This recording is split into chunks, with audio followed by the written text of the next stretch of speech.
So I think let's kick it off. So good evening, ladies and gentlemen, and a warm welcome to another AERO South Africa webinar in conjunction with Safety First Aviator.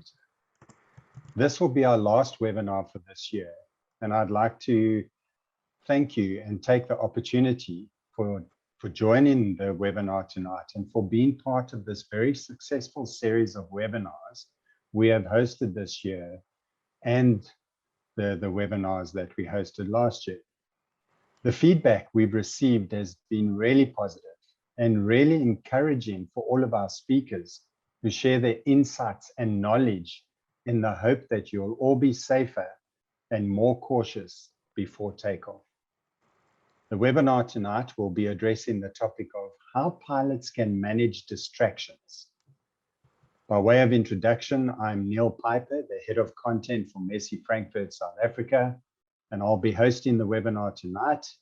And now it gives me great pleasure to introduce Ari Reynolds, who is a Portfolio Director of Messi Frankfurt, South Africa, and the Show Director of AERO South Africa, to welcome you. Over to you, Ari. Thanks, Neil.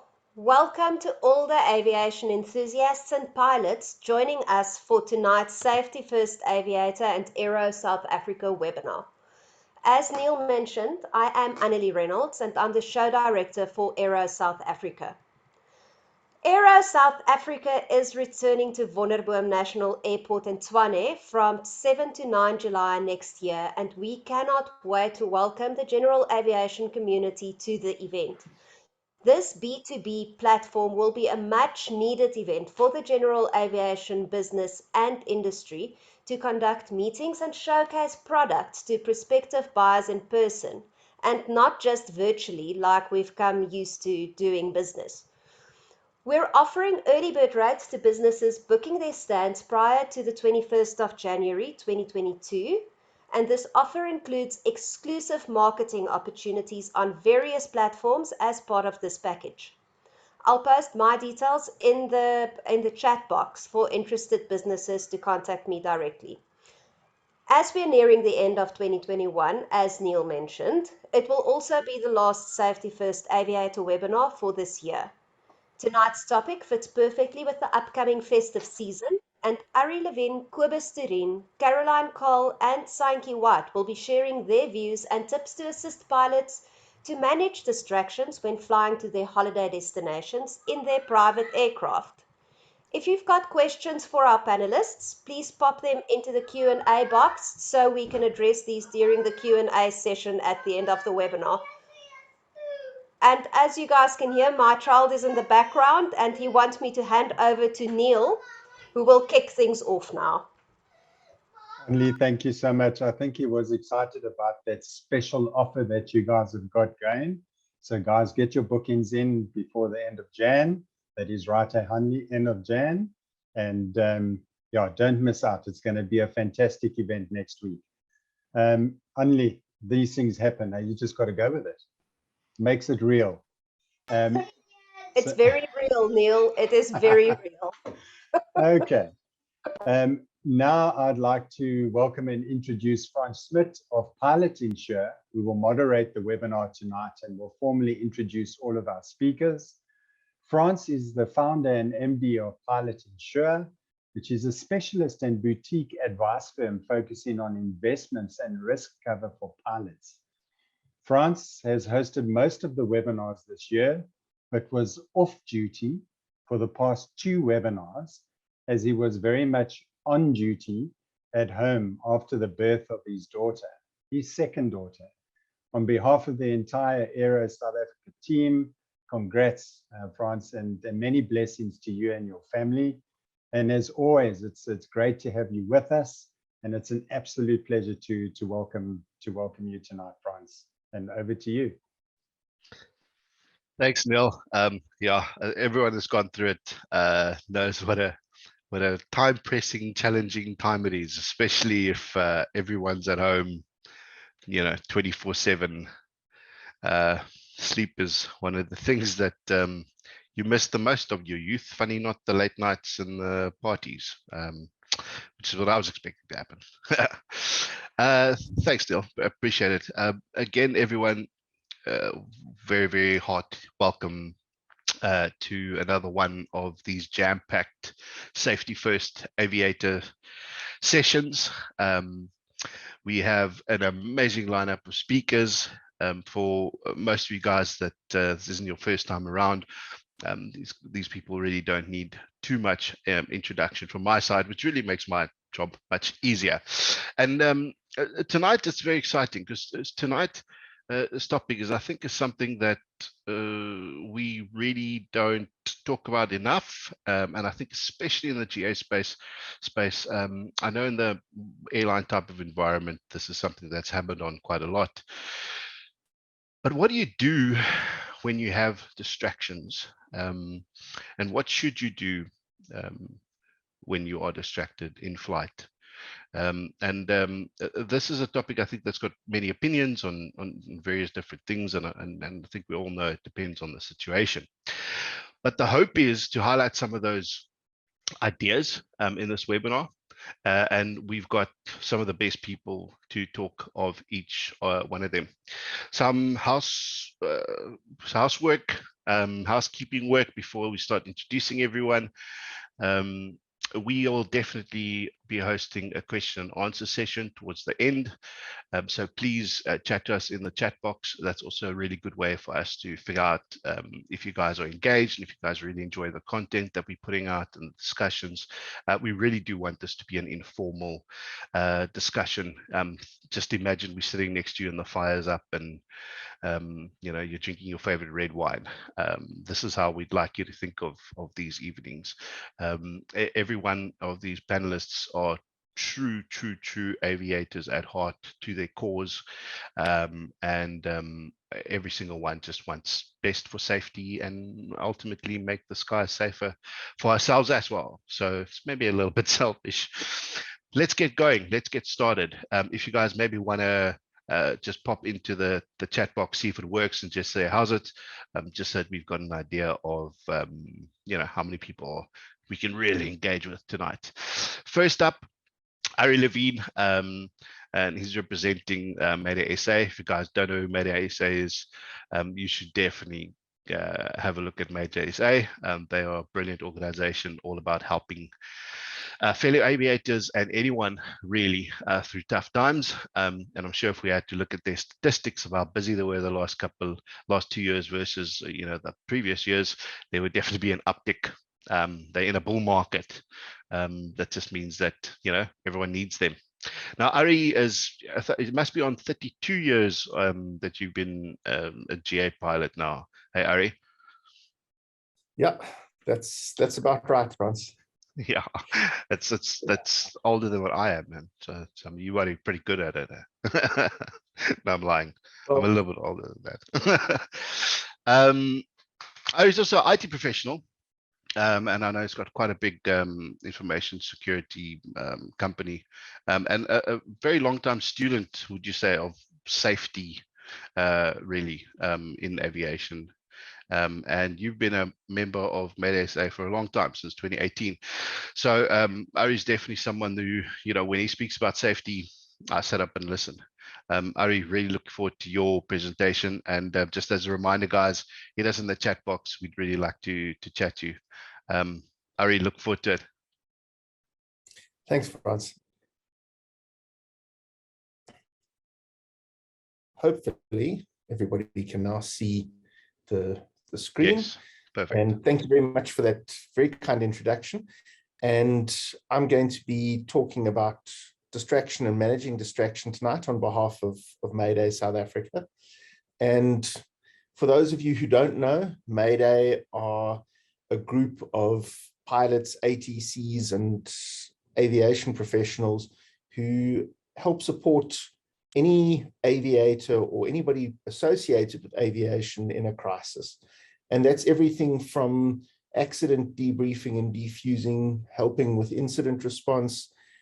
If you've suffered a loss of medical, substance abuse, problems with your license, relationship issues, really any crisis, And it's very important for us to keep on pounding on the drum that Mayday is absolutely confidential. We do not report back to anybody. We don't report to your employers. We don't report to airlines. We don't report to AMEs. We don't report to CAA. We don't report to FAA. And most importantly, we don't report back to your spouse. And we promise that we don't report back to the KGB or the CIA. But if you need us, there are contact details. Please feel free to use those. So to kick off tonight, I'd like to talk a little bit about how humans manage tasks. And the buzzword of our era is everybody multitasks. And in fact, this is not true. It's been shown that if you are very skillful, you can sometimes perform 2 tasks at once, but in very special circumstances. And that's something that needs a little bit of unpacking. People have got 2 different cognitive systems. You've got a conscious system and you've got an automatic system. Now, the conscious control is what you use, for example, when you're speaking. It's slow and it's relatively painful. It uses quite a lot of bandwidth, as we'd say in the modern world, as opposed to the automatic systems, which are rapid and they don't need terribly much attention. You're basically on autopilot. Automatic processes develop as we acquire skills. And one of the major downsides of automatic processes is that they're vulnerable to something called habit capture, which is pretty much what it sounds like. You've probably experienced this when you're driving, especially when you're going on a familiar route. Perhaps you're coming home from work and you've got a planned stop to put in petrol. I mean, I know that's a painful example right now, but let's say that's what it is. Most of us have experienced the, oh dear, did I just go past the petrol station I was planning on using? Because we've let automatic control guide us through our habit. Now, most real-world tasks require a mix of conscious control and automatic control. A very good example of that, to use driving again, but very applicable to flying, is if you're having a conversation while you're driving. If you come to a stretch of road that's a little bit difficult to navigate, if you continue trying to have your conversation in depth and concentrate on the road, you risk making errors in both. The automatic processes that you've developed are not up to the challenge of unpredictability. That's really what it comes down to. So both very useful, both have their limitations. So the required mix of conscious control and automatic control varies continuously as you progress through a task and depending on the difficulty of the task and the environment. We rely very heavily on conscious control when we're performing tasks that are novel. And conversation, strangely enough, is one of those, because we don't actually know what the other, hopefully we don't know what the other person is going to say back to us. So we need to listen to what they're saying, and then we've got to formulate a response. And that response has to be meaningful. So we need to be engaged and present. Conscious control is also something that is used very much in difficult circumstances. And it's very necessary to avoid the dreaded habit capture. It also allows us to choose which is the most important activity so we can prioritize. Just as an aside, one of the reasons that standard radio calls are so important is the closer that we stick to standard phraseology, the less novelty there is. So you can rely less on conscious control and more on automatic understanding of something that you've heard before. And that means more information is transferred automatically rather than consciously. This point about conversation requiring conscious control keeps creeping up. And that is generally one of the biggest distractors that people face in everyday life. We don't realize how much consciousness and presence is required for talking. So the implications of this are a little bit interesting, because it's very important to build up our automatic skills and to get used to switching between them. And that's something that's very relevant from an aviation point of view. I think we've all seen just what happens when we get into the air when we haven't flown for a while. Things don't go quite as smoothly as they do if you've done quite a lot of flying recently.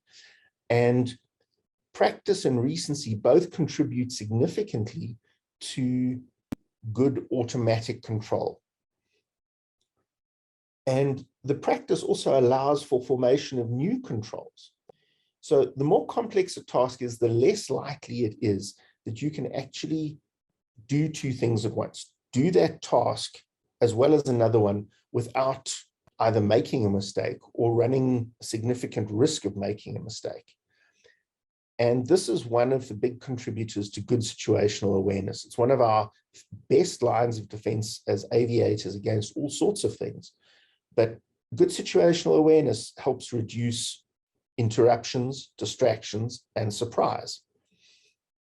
And it allows us to avoid habit capture. And I hope everybody can see that clearly, but situational awareness is critically important in many endeavors. Aviation is just one of them. And I'm sure those people have been distracted by posing for their very nice photograph, but yeah, it is photoshopped. So don't worry, they didn't get to meet Jaws firsthand. As you're going to hear from Kobus, most of the aviation distractions fall into four categories. The communication's fairly self-evident from an ATC point of view, but that also is between other crew members and passengers.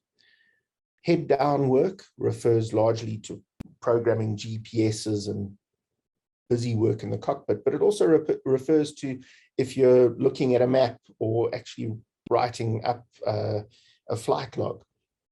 Searching for traffic is another very important distraction, and very much on the expected side of that is responding to abnormal situations.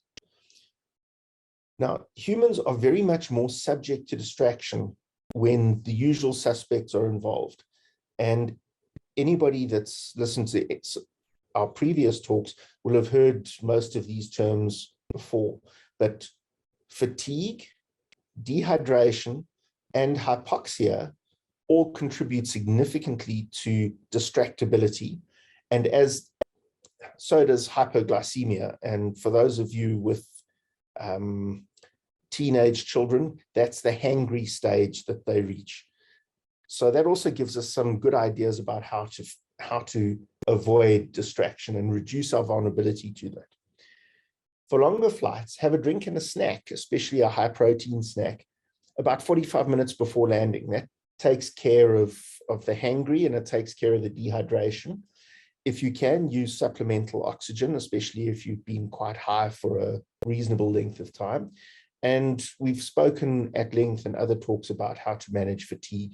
That's very important. But critical is to recognize that conversation is perhaps the most powerful source of distraction that we face as aviators.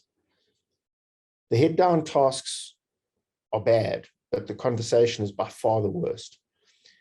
Where possible, we need to plan so we can have our activities staggered. So we're not trying to do multiple things at once. I can hear everybody with an instrument rating going, that's not possible. And that's why we say we minimize it. It's very much simpler once we start learning to be ahead of the aircraft. And if you think back to your primary flight training, things that were really challenging start becoming easier as you build your recency and you build your automatic tasks. Scanning is vital, and that just means when you're doing multiple things at once, make sure that you're flipping your concentration between them in such a way that you can't really escape any of the tasks. Interruptions as red flags is also an important thing. Kobus will mention a means of dealing with that. If you're flying with crew, airlines, this isn't a problem, but for those of us who are flying essentially general aviation, pilot flying and pilot non-flying responsibilities need to be well discussed and explicitly assigned before you actually start your journey. It's very easy to think that somebody else is doing something, or you both perform an action that should only be done once. And that really leads to the last one. Clarity and communication with other flight crew members, with passengers, with ATC. It's really important. So as usual, my takeaways are where I say, remember, use your brain, because even the best avionics can only help you so much. And that's only about 2% of what you really need. The absolute key as an aviator is to always fly the aircraft. You have got plenty of other responsibilities, but none are as important as that. You cannot afford to be distracted from flying the aircraft as your primary task. And that is something that is emphasized right from the beginning of flight training. It's worth remembering always. Those of us who've been doing this for a while probably will recognize the aviate, navigate, and communicate. The manage comes to managing all of your automatic electronics and flight management systems and GPSs and all of that sort of thing. It's an important responsibility, but it comes after the others. To me, the two most important tools for managing distraction, enable and standby. If you're being asked to do something that you believe is unreasonable or you cannot comply, say enable. If you're busy, say standby and take care of what you need to take care of before you get back to the communication. All of the airline people will know very well about the sterile cockpit. For those GA people, the airlines generally require no non-task related conversation from pretty much engine start until passing through 10,000 foot on the climb, and then on the descent through 10,000 foot until the chocks are in place. That's clearly unrealistic for GA, but it's a very important concept, and I urge you to minimize chit-chat that's not related to the flight while you are taxiing and while you are busy. A very important hint, especially those people who are experienced and have been doing this for a while, if you have a look at the number of taxi accidents and incidents that occur, people get distracted during taxi because they're busy talking, and it's easy and you've gotten complacent and you do it a lot. On the ground, if you're going to program your GPS, do so while you're stationary, not while you're in motion. It's also important from a sterile cockpit point of view to understand your audio panel. If your passengers are distracting you, disconnect them and make sure that that's something that you include in your management of your sources of distraction. When you brief the passengers before the flight, tell them that if you're busy, you may not be able to hear them on the intercom, and disconnect them if you need to. Phones and electronics are very, very distracting. I think we're all victims of being called in the middle of a pre-flight or what have you. If at all possible, make your final phone calls, get your MET briefing due, make whatever calls you need to from a flight point of view, and then put your phone into flight mode before you even step out to do the pre-flight. And make sure that your other electronics are properly set up and that you understand what it is you need them to do. And related to all of these, slow down, give yourself time. It's a mistake to be in a hurry near an aircraft, whatever sort of aircraft it is. Slow down, give yourself time, and give yourself a chance to think. And it wouldn't really be complete without our 6 Ps. I'm sure everybody knows them. The clean version is proper planning prevents pretty poor performance. The more planning you've done and the more you've anticipated, the less chance there is that you're going to be distracted. So that wraps up my part of this evening. Thank you very much for listening. I hope there was something of value there for everyone. And please, here are the Mayday details. If you need us, we're there. Thanks, Franz. Hey, great stuff. Thank you very much, Ari. Yeah, I would. Could you just put up that Mayday essay, just the details again, just in case there was someone who missed taking that down, just because I know how important that could be.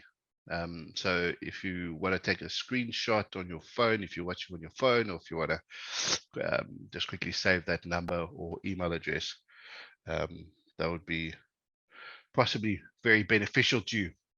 Who knows? Thanks, Ari. Some great insight. I appreciate it. Thanks, Franz. Okay. Wonderful. Yeah. So moving straight along, Kobus Turin is our next guest speaker. I love having Kobus on these kind of things because not just do I like him socially as a person, but I think he's been around the block long enough to really understand what he's talking about. And just as a measure of a very short introduction, because honestly, if I had to put Kobus's CV down, it'll probably take about 7 minutes just to get through the headings. Hey, Kobus, you've been around aviation for a while, and you've head up so many different things, and you've been involved internationally on so many different boards, etc. But are you still the technical director at ALPA? Hi, Franz. Good evening, everybody. Yeah, I'm still technical director because Carl and I are hanging in. Yeah. Yeah, hanging on there. No, I just wanted to make sure. And there's also ALPA accredited aircraft investigator. A really lifelong, aviation career from the SAF. Was it 2nd Squadron? I'm trying to work out of memory here. Well, 8, 2, and 3. Mostly 3, but then later on 2. Last was 2. Yeah, so when you're in the SAF and you start needing to rattle down all the numbers, you did something right somewhere. And Kobus is really what I would say one of the thought leaders and thinkers in the CRM space.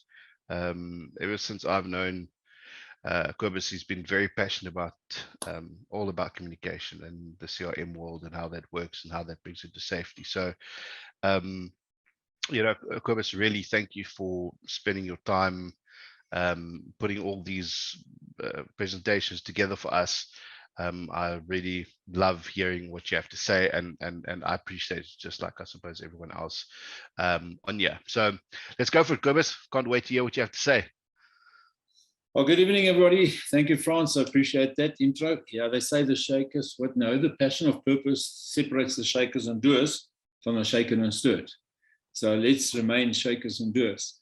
Now, thanks, Ari. You've actually given such a lovely intro and distractions, and I'll try and put that into more on pictures because you're using big words, but I'll try continuous control, which is actually what we need from. The bottom line, distractions come in many forms, guys, and even the president and the prime minister. I mean, we are just all human. There's so many things that happens in life, never mind in flying and in life, to distract us. What I would like to concentrate on is not so much this type of aircraft, but distractions in the cockpit for a short presentation. Obviously, we can spend the whole night on this, but let's have a look at that. Now, that is not what it really looks like. That's what we wish it looks like. Right, so we're trying to use as many resources as well. CRM is about using your resources. And what I start with FAST safety team, they're very good with this type of thing. And they can say it can severely compromise flight safety if they occur during critical phases of flight, especially during critical phases of flight. You don't need all these distractions. And what is most important for general aviation is that particularly at risk because they usually do not have additional flight crew members to assist them. That is when things go wrong. And trust me, in multi-crew, you also have to be very careful when there's 3 or 4 crew members on board. You sometimes have 5 or 6 different opinions. So it's a balancing act. And I think we've come a long way, but it is something that is there, it will always be there. When I looked at the FAA for some advice as well, that's what they say. It sets a deadly chain of events in motion. And incidentally, they're using the same picture. So something about girls on docks in aircraft looks like it's not going well. But certainly what's going below, landing with your GoPro or your phone on, is definitely not going to go very well. So what Ari mentioned as well, now I even went to NASA and I didn't go there, I wish. But the bottom line, factors involved in interruption and distractions. It's amazing. Communications, 50 to 68%. I think, Ari, you didn't give percentages, but it's pretty much the same. It is just amazing. If you take, for instance, just driving in the car. Yesterday I went to SEMA. I was fortunate to go see him there. And I was talking to Eric Bodenstein from SAFAir Safety about something. And I turned off at Bonaire. And I thought, where am I? And I realized I took the wrong turn off. And I thought, wow, this is how easy it happens. Okay, even if you know about that. So head-down activity, I'll show you an example of that as well, 16 to 22. Response to abnormal condition, unanticipated situations. Well, getting lower. Then searching for traffic, or if you have a TCAS, ACAS, isn't there? There's nothing as something that takes your attention away when the TCAS, traffic. I mean, then everybody's looking everywhere where they should be looking. So just in mentioning that. And when you don't look where you should look, that might happen. So a website I really enjoy, and especially for general aviation, is the one called Bold Method. I'm sure you know it well. So 10 worst distractions for pilots. And tick off what Ari has said, and you'll find that it's all here. Traffic you hear, but you cannot see it. Wow, that's a major distraction. So you're looking all over for the traffic and you're flying to the mountain. It's not good. Bad passengers, people that's sitting there, meaning well, but I mean, they're distracting you, especially when you have an emergency. Then we have backseat pilots. Those are so clever. They always try and show you and tell you what to do and not to do. So, and Ari mentioned that, just tell them to up a little bit, that you can do your work. I love this one, unfamiliar aircraft. No, I think many of us fly many types of aircraft. I'm not one of them, unfortunately. But I think every aircraft you climb into, there is certain distractions. And then the old Airbus or Airbus saying comes to, like, if the Airbus does something or something happens, the question is, what is this thing doing now? But the Airbus, it's easy. The answer is it sometimes does that. Flying into unfamiliar airspace, it's a nightmare for anybody. Everywhere, anytime.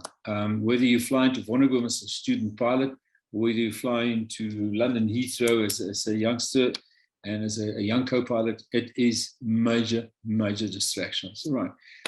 I think it's becoming almost headlines as non-essential electronics in aircraft. And one thing, some word of advice at Apple, we work a lot with the Cockpit's voice recorders. It's protected by law, but your iPhone, your GoPros, and all those things are not protected by law, which means it can come into the media without anybody, not the CIA or even us or anybody, to try and prevent it from getting into the media.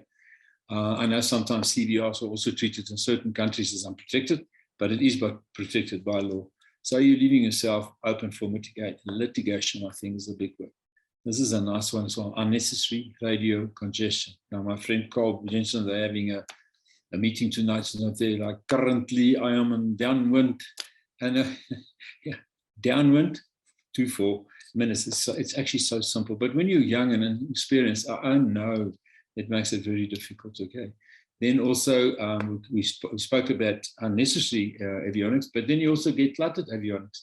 If you look at the A350 cockpit, I mean, it's very busy. It's almost like the A380 I showed you earlier on, without those little things that were in there. They're not in there, trust me. Cluttered avionics, and then foreign object damage. There's nothing as dangerous as something gets stuck in your controls, especially on finals. Actually, any stage of flight. Can you imagine you're busy recovering from a stall and a water bottle stuck in the rudder? Those are serious distractions, and you should always make sure that your cockpit's nice, tidy, and clean. Something I've experienced in flying and doing my comms and things as well to get to the airlines is open doors and windows. You're flying and the door opens. I mean, wow, it's just hands and feet, and nobody's flying the aircraft. So that is another serious distraction, which Bold Method is alluding to. Now, here, my friends Kashuga, I hope they're watching tonight. This is, I'm just using them as an example. Now, high workload, how is this for distractions? You are doing what they call multitasking all the time. There's probably only one pilot, then the engineer.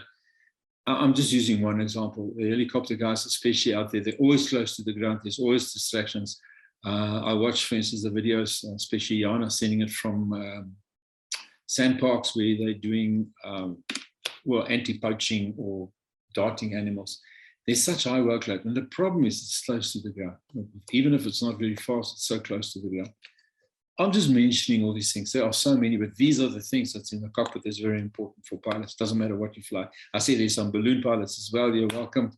And I'm sure you can also give us a few distractions that you can find in balloons. I mean, weather is most probably, I didn't even mention it yet. Weather is another one. Then most probably one that catches everybody.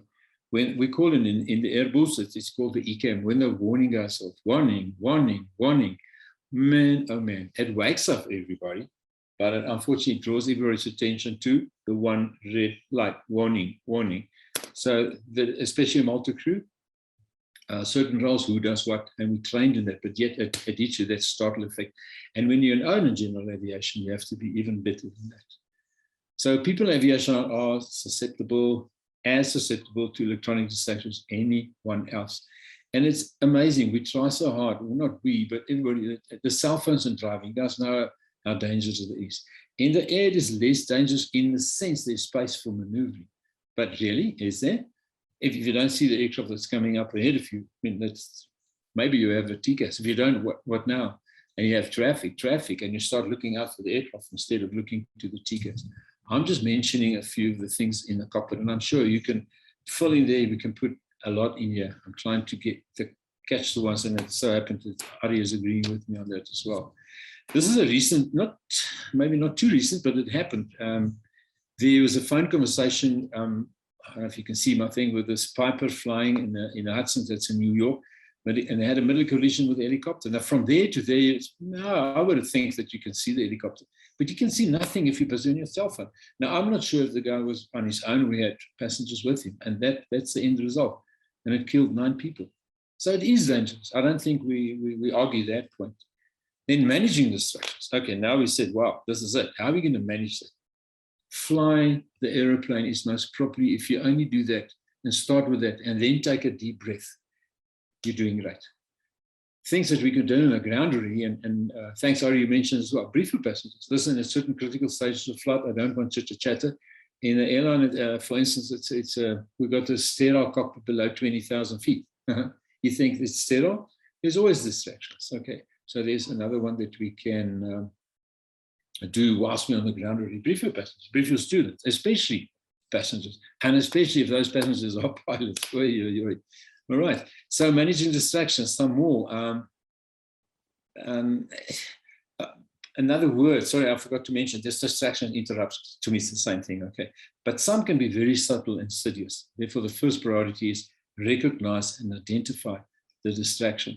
And there's 3 ways of managing control after that, additional to fly your aircraft. Identify, what was I doing?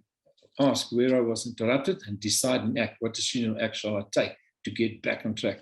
Identify, ask, decide, fly the aircraft. Then ask, decide, act. Where were we? What was I doing? Maybe sometimes why as well. Why was I doing it? Why did I get distracted?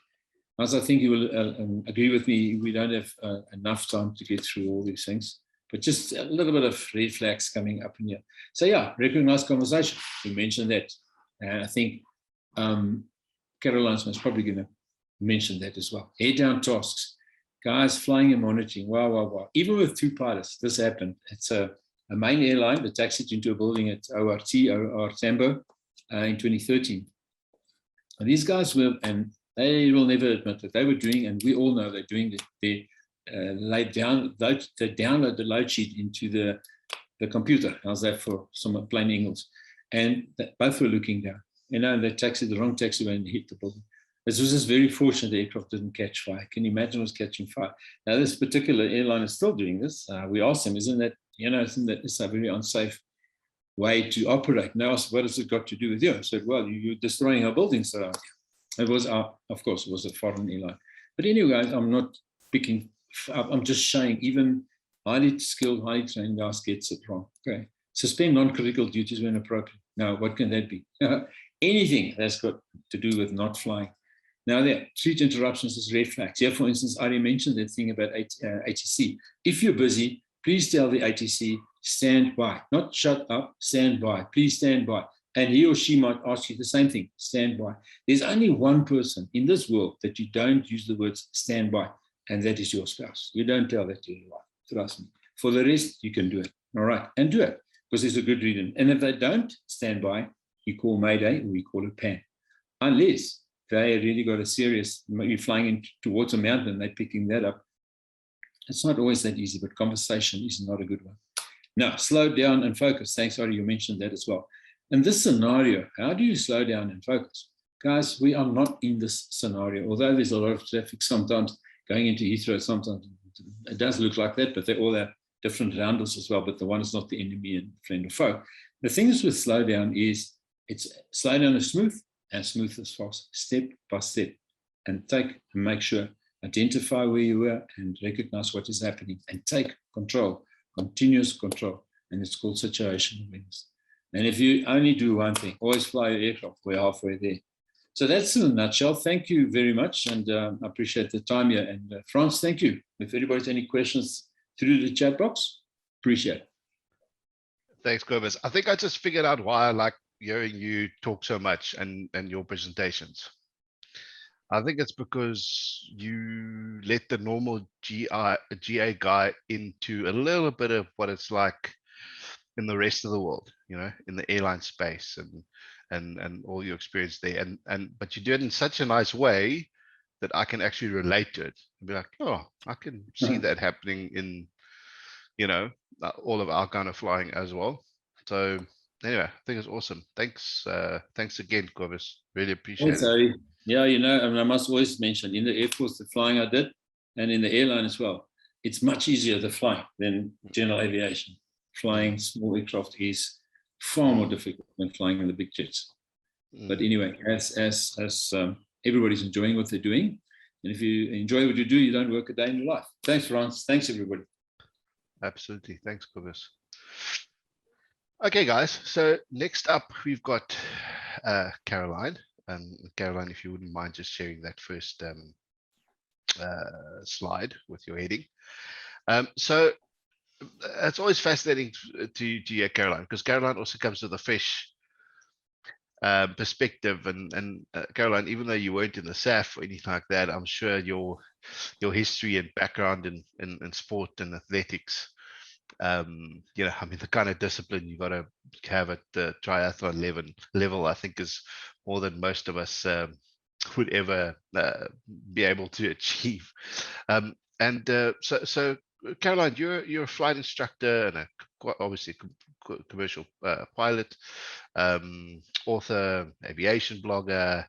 I think you just have your fingers in so many pies, or anything that's got to do with aviation, I think you jump at.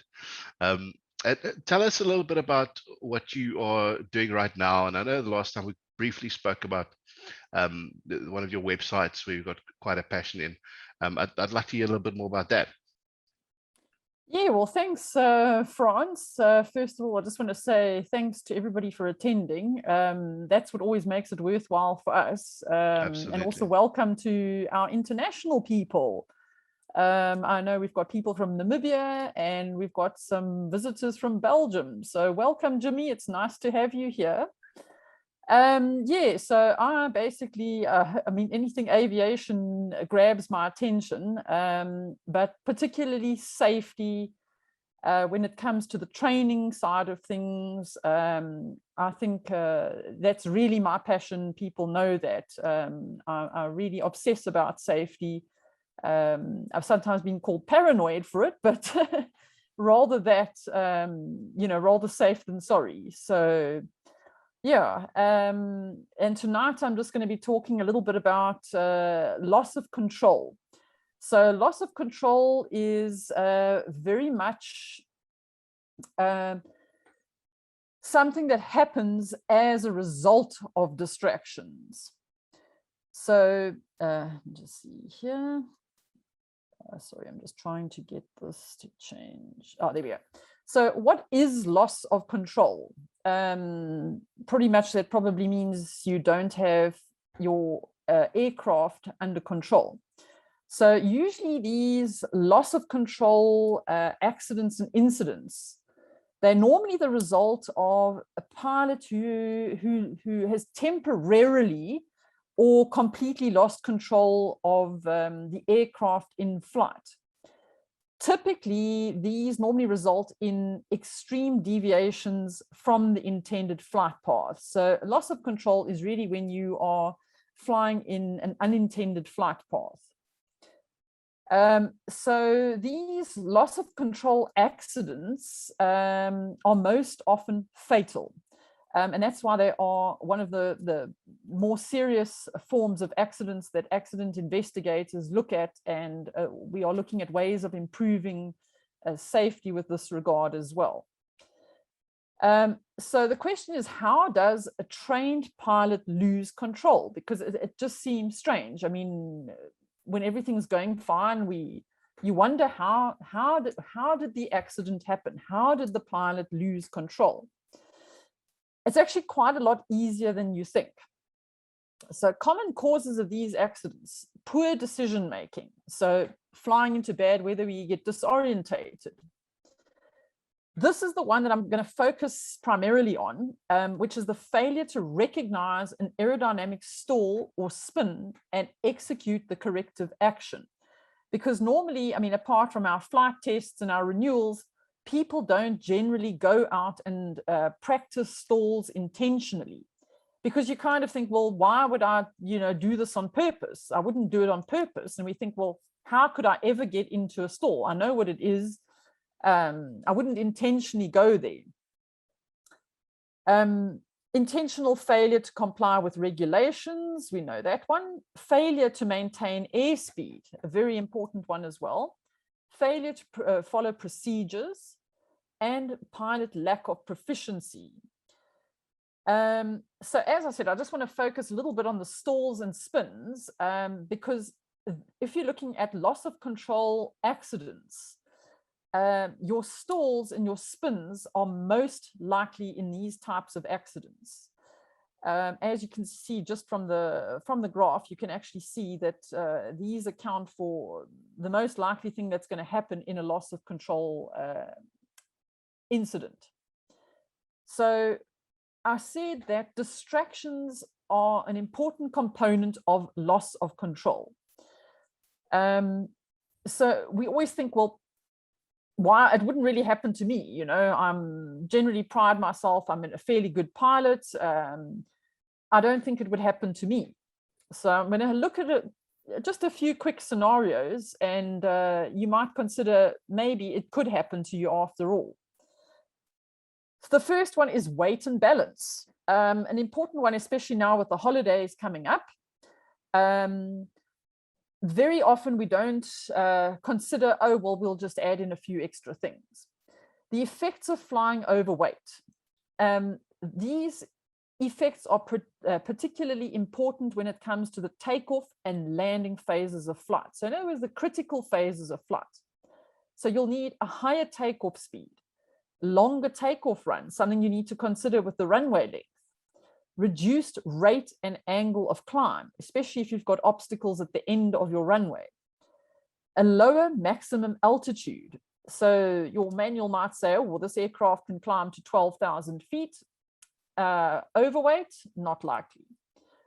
Shorter range, so you might go through more fuel to cover the same distance.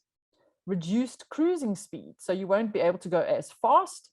Reduced maneuverability, higher stalling speed, higher approach and landing speed as well, and a longer landing roll. So the importance of checking the weight and balance. This is always a delicate situation, especially when you are flying friends or family. You need to be aware of the effects of that extra weight, especially over the holidays. Very often we might take friends flying. It's always difficult to actually ask people, well, how much do you weigh? It always feels a bit rude to ask. So a good way of overcoming that is consider asking your passengers for a combined weight. I find it often works a little bit better if you do it that way. The other thing is very often passengers want to take items with them.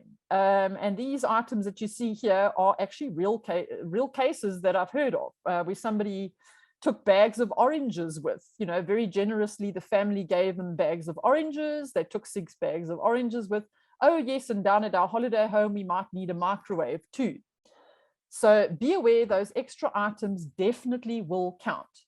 Always check your performance charts and don't just assume. So even though it can be delicate addressing these things with family or friends, it really is important. Also remember your center of gravity. So if your center of gravity is off to the forward limit, it's going to increase your fuel consumption, will also decrease your range and endurance. An increased takeoff distance, your stall speed is going to increase, and you're also going to need increased elevator deflection to maintain the balance. That's a forward limit. Exceeding the aft limit, we're now going to have light stick forces. So very likely you can actually overstress the airframe. If you end up in a spin with an aft center of gravity, there's a very high possibility you could get into a flat spin, obviously depending on your aircraft type. And that would make the recovery very difficult. And imagine if you're not proficient in spin and stall recovery, that's going to make your job quite a challenge. Okay, and then also your range and endurance decrease. So it doesn't make sense to fly out of the center of gravity limits. The second one is obstacles. Obstacles are a major distraction. So especially if you've got an obstacle in front of you on takeoff or during your flight, an obstacle becomes a distraction and it could cause you to pitch up and increase your climb angle in order to avoid the obstacle. Very often people are focused on the obstacle and start neglecting to look at the speed and the angle at which they are flying. And this very often leads to a stall without the pilot being aware because he is distracted by this obstacle. So make sure that you focus on the critical procedures. Preventing this, pre-flight planning. Do yourself a favor, have a look at the airport that you intend going to or taking off from on Google Earth.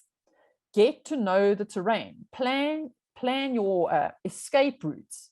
Plan how you are going to get out of this airport or into this airport beforehand. Calculate the performance for the specific weight that you have on the day, the density, altitude, and take into account the wind. That's important, and that changes day to day. Be realistic about your aircraft age. If your aircraft is 50 years old, it's not going to perform like the manual says it does. So be aware of that. Showing off. This one is really disturbing. And I think we all know someone at one of our airfields that insists on showing off when it is really not necessary and it's really not safe and not something we should be proud of at all. So especially buzzing, low fly pasts, those are particularly dangerous, especially for untrained pilots. Pulling out of a dive can lead to a stall. So even though you think you've got your power on, remember that when you pull up abruptly from a dive, the load factor increases beyond the aeroplane's capability to produce lift. So the aircraft performance then becomes insufficient to maintain the climb, leading to a very high pitch attitude, and we end up with that stall spin scenario. So here, there's no question of avoiding it. It's just please don't do it. Be the example. Go rounds. Go rounds are very distracting situations. So often the pilot is distracted by an unusual situation on the runway. So for example, if you find a walrus on the runway as you're approaching, that's definitely something that's going to distract you. It often leads to a poorly executed procedure and improper technique. So something surprises you, you sort of stumble, oh, I wasn't expecting to do a go around, and then you try and execute the go around using an improper technique. That can lead to stalls as well. So avoid it by studying the procedures for your aircraft. You need to memorize and practice your go-around procedure regularly. The best way to do that is also review the procedure before every approach. So kind of in your landing briefing, make it part of your landing briefing. Also let your passengers know. So this is a go around. The procedure will be this if we need to do a go around. That way your passengers aren't alarmed if you do one. Also make the decision early. Don't wait too late and then panic and then pull up. And then the last one, the base to final turn. This one can be a big distraction. The most dangerous of these is overshooting that turn. That can lead to steepening the bank angle, and you see, oh, I've missed the, the runways, I've gone past it. Let me turn, bank into it and get back on it. Remember, when you bank steeply, especially at this stage, you've got fairly low speed. Generally, you're starting to configure for the landing. The load factor will increase tremendously. With an increased bank angle, you could end up in a stall in that turn. So often this is caused from not anticipating the wind, and that leads to the overshoot in the beginning. So to avoid this, always plan for the wind. Never tighten the turn. If you're going to have to tighten the turn, rather just go around. It's not worth trying to tighten that turn. So managing all these distractions really depends on pilot capability. It's got nothing to do with how many hours you've got, and pilot capability can vary. Your capabilities can change throughout the year, so be cognizant of that. If you've been flying often, you might be highly capable. You might be recent on the aircraft, healthy, well-rested, worry-free, maybe something on the return of your holiday when you're nice and relaxed. When you're going to your holiday, maybe your capability isn't quite as expected. You might not have flown for a while, so you might not be that recent on the aircraft. You might be stressed from a year's worth of work and COVID. You might be tired, or you might be feeling a bit ill. So bear in mind that your capabilities when you are feeling that way will not be the same as if you are in a highly capable state. Okay, and then lastly, remember that truly superior pilots are those who use their superior judgment to avoid those situations where they might have to use their superior skills. Rather, avoid these situations that you don't need to use your superior skills. Okay, and that's me. If anybody feels like they want to brush up on their skills, you're welcome to contact me. Everybody knows I'm more than happy to fly with you. That's what I was looking for. Essential pilot. I just couldn't get to that name in the beginning. Hey, 5% discount. Jeez, you guys should definitely do that. I think the panelists can get like 6% discount. So maybe push Caroline a little bit. You can twist my arm. Twist it a little bit. Thank you very much. That's excellent stuff. I think you bring a little bit of a different perspective that we definitely need. And it's probably a bit of the female touch, that I think aviation also really needs a lot more of. But yeah, Caroline, thank you very much. Much appreciated. Well done. Definitely, thanks. Cool. Okay, guys. So next up, we were supposed to have Sankey White do her presentation, but unfortunately, there's really bad weather where she lives, and her internet connection is terrible. So one of her astute colleagues, Cobus, last minute volunteered to run with her presentation. I mean, Cobus is such a vast array of experience.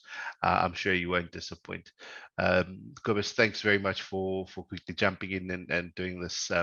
Look forward to what your thoughts are as you read along. Well, thanks, Frans. I just want to see if I got Sankey's presentation up and running. Yes, yeah. Always plan, always have an out. Yes, sir. Thank you very much. Now, I said to Sankey, I'll try my best, but I can never sound as sweet as she can, although sometimes she can, you know, when you do I think you should that, at least try the voice, you know. I mean, you can't stop an opportunity like this. I'll swing the broom. What I can do as well, what I would like to do in the first one as well, is that Sankey's listening and always plan, always have an out. And that's not only when flying. And a reminder that finding a flight plan is free of charge. And if you don't do that, Sankey cannot come and look for you. So that's all I want to have to say about that. I hope I don't do any injustice, Sankey, but here we go. Biggest danger. Now, this is my pet subject, attitude. Oh, and not the bad attitudes. Hey, my friend Chuck Yeager, he always said, if you're going to fly, do it right. All right, just don't come with them negative waves. So attitudes is most probably one of the biggest dangers, and we're talking about a poor attitude. Remember, airmanship, skills, knowledge, attitude. Not only attitude in your AH, but your personal attitude. And I think that's what Sankey wanted to bring out there. Mindsets need changing, and it could happen to me. And that's so important. This is where we also call the growth mindset. You have to have a good attitude, you have a growth mindset, and recognize your limitations. Plan the flight, check the weather. Plan the flight and fly your plane. Check the weather, know your aircraft, its limits, make early decisions. And not only aircraft, your limitations as well. Early decisions based on safety. VFR flight is not I like that, Frankie. VFR flight is not a reliable transport. No, don't go near the weather if the weather's there. Fortunately, the military was easier in combat. You know, if the birds don't fly, the enemy doesn't fly, you don't have to fly, okay. But it's not so easy in general aviation training and in airline flying. So we're all going on a summer holiday. Well, I don't know who are we, but anyway, for those who are going, guys and girls, remember, aviate, navigate, communicate, leave yourself an out. You saw that mountain. Always have an escape plan. And nothing flies without fuel. Even Sankey's broom needs some fuel. Take off is optional, and then stay out of the clouds. Oh, that is so important, Sankey. Thank you. Don't get yourself into IMC conditions. Now, even I always say with people who are flying, once you get an IVE rating, now you become invulnerable. But trust me, many, many years flying, that IVE rating is just, you got a better chance to get out the weather fine. It doesn't make you invulnerable. So don't get into controlled flight into terrain situations. That's what's happened. This is most probably the Drakensberg. I think most of you will know the dangers even there. So don't let the airplane take you somewhere that your brain didn't get to 5 minutes earlier. Ooh, that was always a difficult one for me, but it was so true. Laser and drone activity, there's been a major issue, especially laser. I remember in Alpha, we worked with this about 4 or 5 years ago. It's not on the decline, it's still there. But drone activity today, it's major. Working with air proxies from the IATA side as well, we see how many problems we have. At Khartoum, for instance, in those places, the big military drones, but we have this, and we've seen it in Cape Town, especially here in Johannesburg. So keep a good lookout. I think Sankey has hit the nail on the head with all this. I'm not going to read everything. You can read through it. Complacency kills. I mean, I don't know how else we can just put that. And then again, do not sweat the small things. Make sure you fly the aircraft and always do proper checks. And if it feels wrong, it is wrong. Men don't have a sixth sense, but we have some senses as well. And many times that, I always say in a single pilot CRM, I find it difficult. It's not difficult to see because there's always a minimum of 3 personalities in the aircraft. It's me, myself, and I. So therefore, you have to go and do CRM. When in doubt, drink a beer. That will give you 8 extra hours to properly plan. Thank you, Sankey. Wow, 2 beers is 16 hours. Is that right? Guys, although a lot of you guys are going to fly and go on holiday, remember that 8 hours, it's not 8 meters. So once you're there, you have a beer. And maybe the weather's bad, have a beer, drink out the plane, and then you cannot fly. And maybe that you save yourself a day. You can drink orange juice as well, but it's just not the same thing. So flight plans, flight plans, flight plans. Please, it's your insurance policy. This is not only an issue with general aviation, it's a major issue in airlines. It's actually an issue all over the world. The flight plans are no term. So activate your flight plan with any ATSU. Please do that and cancel search and rescue at any ATSU. That's the minimum you can do to make life easier for search and rescue and for ATNS.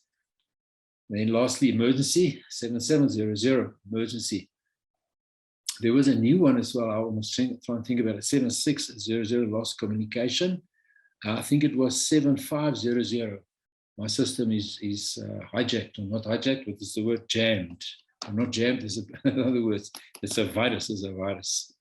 So this will be action immediately by ATC and reported to the IRCC, who will monitor the emergency and action accordingly. And the people are there to assist you, but you cannot be assisted if they don't know about you. So remember that flight plans, flight plans, flight plans. So there, who are you, where to go, really important for SNR. Who are you, where are you, what is wrong, and your intentions. And if you don't know who you are or where you are or what you're doing, then I suppose 7700 or 1215 things are good. Now, it's small things, but it is big things. All right. So please help Psyche so that she can help you. If I've gone down, who do I phone? Those are serious numbers to have with you all the time. They are the duty SMCs, which in terms of ICAO Annex 12 are obliged by the South African Maritime and Aeronautical Search and Rescue Act and regulations. And others are reading it quickly. You have to do it. It's not a should do, you shall do it to immediately respond to an aircraft in distress. Okay, but if they don't know about you, they cannot find you. Some more numbers. And please, if you go to quick now, you can anytime just contact any one of us and we'll give that to you. But it should be quite common knowledge. So from Sankey and then from the team as well, fly safe, safe, safe. And if you need Guardian Angel, phone me. That's Sankey, not me. I will fly with you. If you want to phone me, you're also most welcome. Everybody out there, guys and girls, thanks so much for your support during the year. Have a lovely Christmas, a wonderful New Year. And let the Omicrons and the Delta viruses and the COVIDs and whatever it is not come close to you. Thank you, Frans, and thank you, Sankey. Very informative. Absolutely. Thanks, Cobus. Thanks for putting that together, Sankey. I'm sure you'll be watching this recording a bit later. Cobus, I think something that, well, basically every time that I speak to Sankey this time of the year, she absolutely hammers on get there like this. She absolutely hammers on, and this is especially in the GA space, where, you know, we've made plans to meet the family or, you know, the kids have come to visit from overseas or whatever the reason is. And, you know, that kind of makes it that you absolutely feel like you have to go today, like you have to leave now. And I think also in the GA space, because, you know, guys don't very often do flight plans, but I know of a few people that the only times they do flight plans is when they do, you know, that cross country to the holiday house.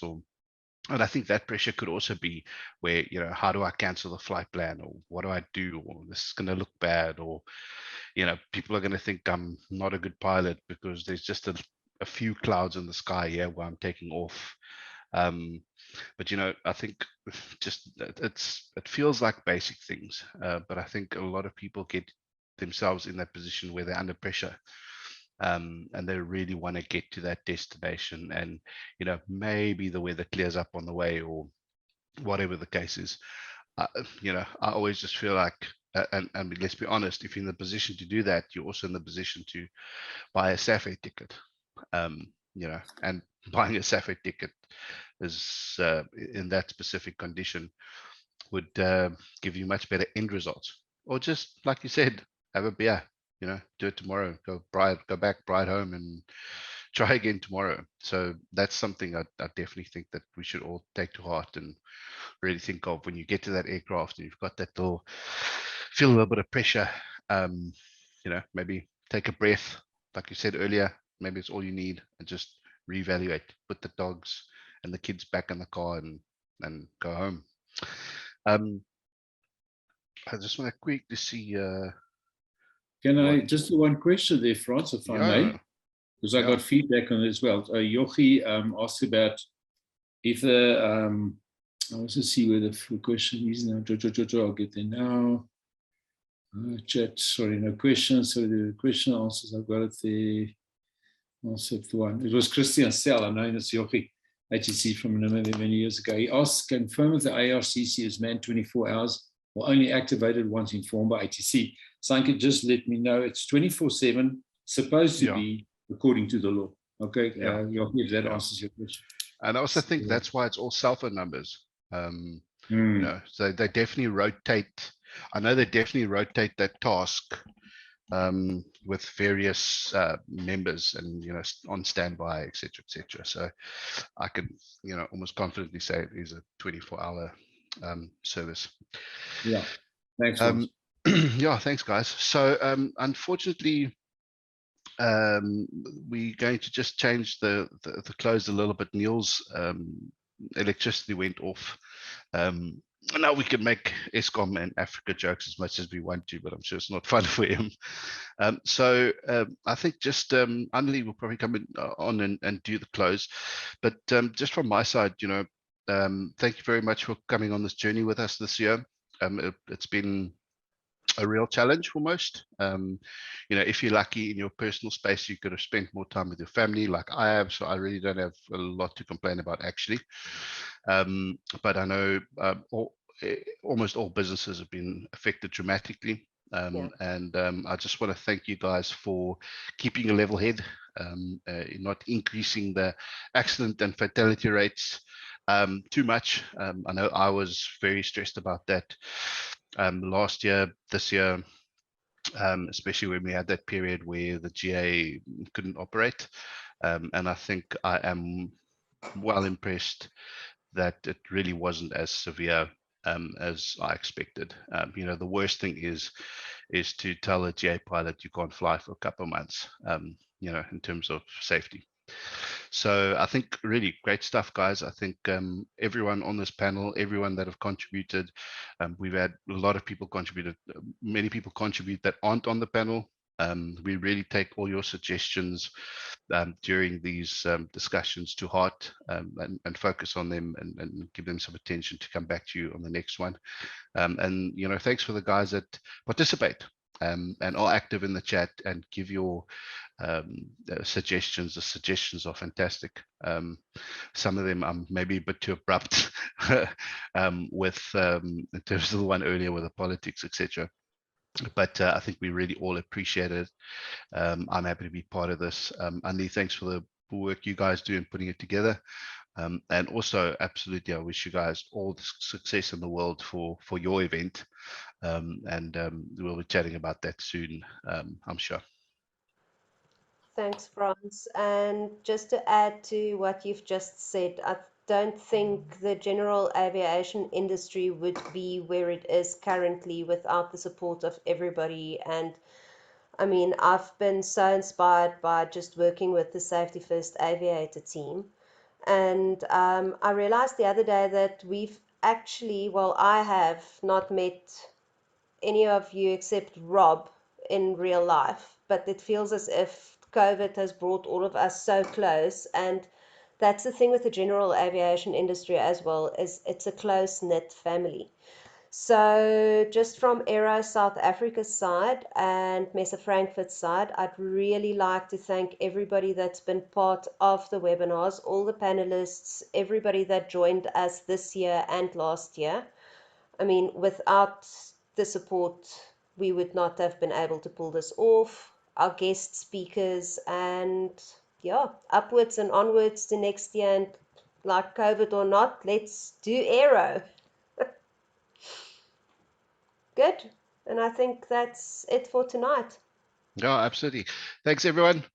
We'd love to see you at our next one. And just to end off, remember our deal the last time. Your entry fee is to bring a buddy.